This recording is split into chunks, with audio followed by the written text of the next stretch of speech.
यानी क्यों दिल पे बात ले रही हो? उदास मत हो ना। क्यों उदास नहीं हूं मैं? इसीलिए मैं राजी नहीं हो रही थी, डर लग रहा था मुझे। नहीं सुनना चाहती थी मैं ये सब कुछ। रिलैक्स। जब मैं किसी की परवाह नहीं करता तो आप क्यों कर रही हैं?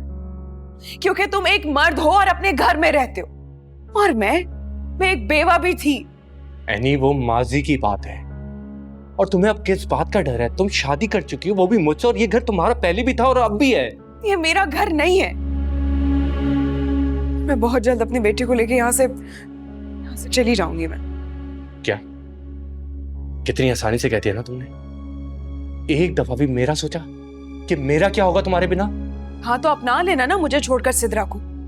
आपकी मम्मी ले आएंगी आपके लिए कोई अच्छी लड़की ढूंढकर, धोखा देकर, जैसे मुझे दिया था, हमारे घर वालों को दिया था। एनी प्लीज ऐसी बातें मत किया करो।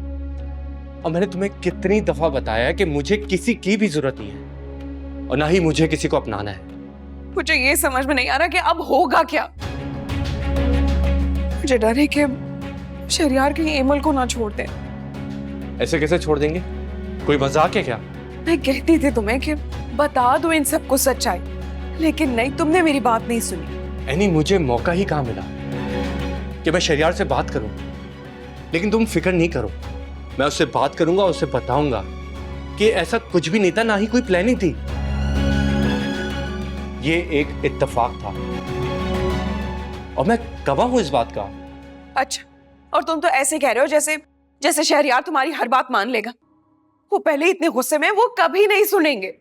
और एमल, वो फिर से बदगुमान हो जाएगी मुझसे। सब ठीक हो जाएगा, पहले अपना गुस्सा तो कम करो। अब कुछ नहीं हो सकता। मुझे लगता है कि हमें मम्मी के पास जाना चाहिए और उन्हें सब कुछ बता देना चाहिए। हो सकता है कि एमल की मुश्किल आसान हो जाए।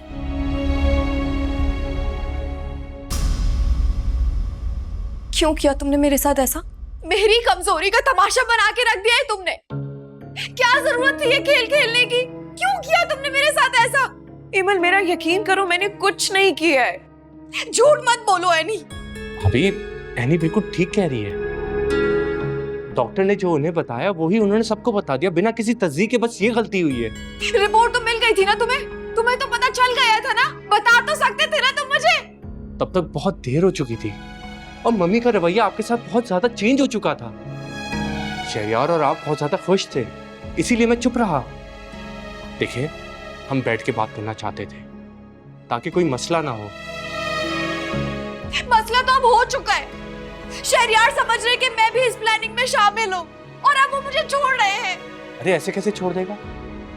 भाभी, शायद आप भूल रही हैं, सारे घर से लड़के उसने आपसे शादी की थी। वो इतनी जल्दी आपको नहीं भुला सकता।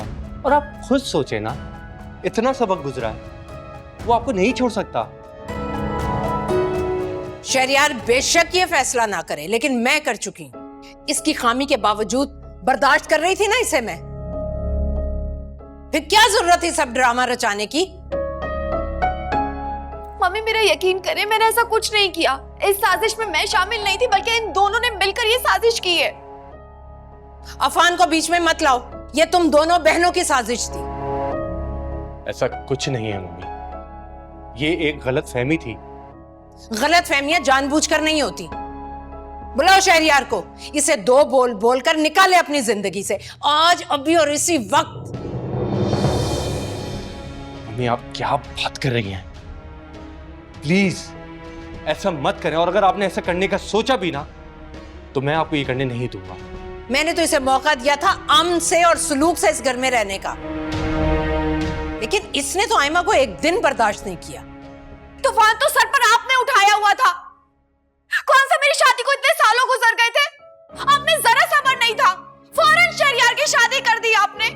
सिर्फ मुझे सजा देना चाहती थी ना, क्योंकि मैं एनी को अफान से शादी करने से रोक नहीं सकी। ये था आपका इंसाफ। शहरयार, नीचे आओ और निकालो अपनी बीवी को घर से बाहर। इसकी इतनी जुर्रत के मेरे मुंह को आए, ऊंची आवाज में बात करना, और वो भी मेरे घर में, मुझे बिल्कुल बर्दाश्त नहीं। तुम इसे अभी और इसी वक्त निकालो घर से। शहरयार!